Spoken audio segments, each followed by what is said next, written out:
pong isang linggong talakayan ay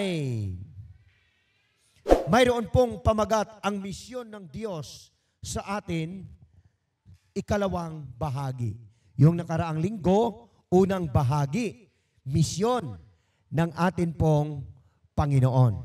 Dito naman, sa linggong ito na atin pong tatalakayin, ito ay tumutukoy sa ikalawang bahagi na misyon pa rin ng ating Diyos. Ngunit sa pagkakaisa-isa na atin pong pagtatalakay, mga kapatid, atin pong masumpungan na sa araw ng linggo, mayroon pong pamagat na ang tatlong isang Diyos ang pinagmulan ng misyon.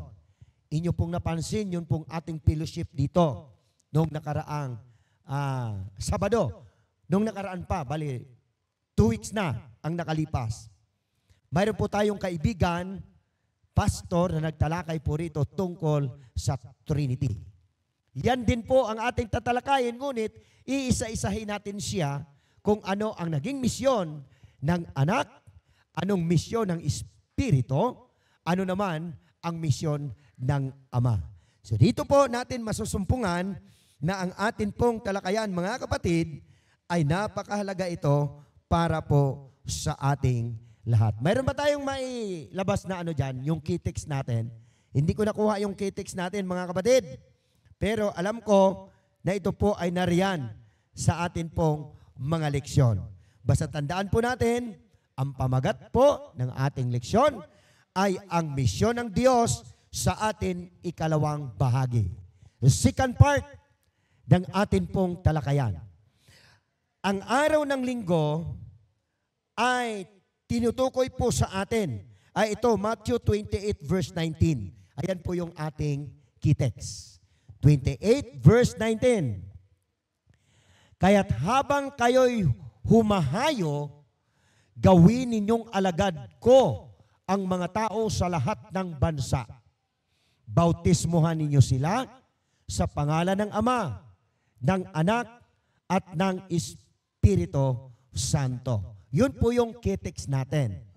Kaya nga po, involved yung atin pong talakayan sa araw ng linggo na mayroon pong tatlong isang Diyos na pinagmulan ng misyong ito na atin pong tinatalakay. Ang misyon ng Ama, atin lamang ibabalik siya, ay gusto niyang ibalik ang tao doon sa dating kalagayan kung ano ang pagkalikha ng Diyos.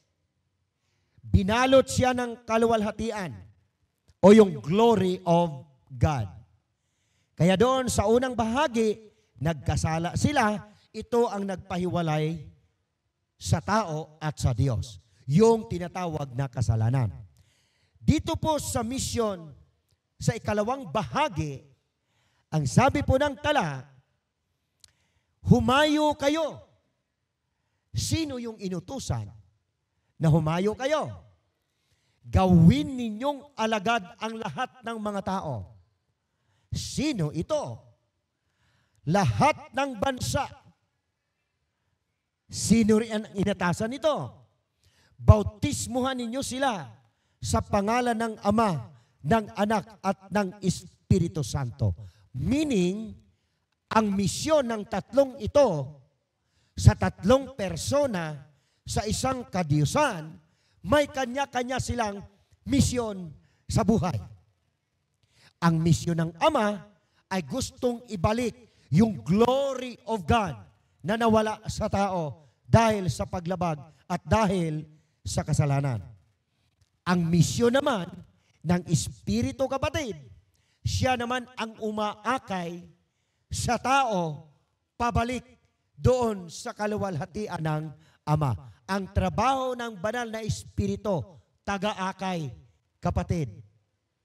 Ang trabaho naman ng anak, siya naman ngayon ang ating tagapagligtas. Kaya balikan natin ang atin pong talatang sa uluhin. Ang sabi riyan, kaya't habang kayo'y humahayo, ang inatasan ay ang kanyang mga alagad.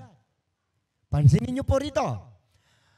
ang inatasan na kayo ay lumabas, humayo, mangaral, marating ninyo ang buong sanglibutan, bawat bansa, bawat wika,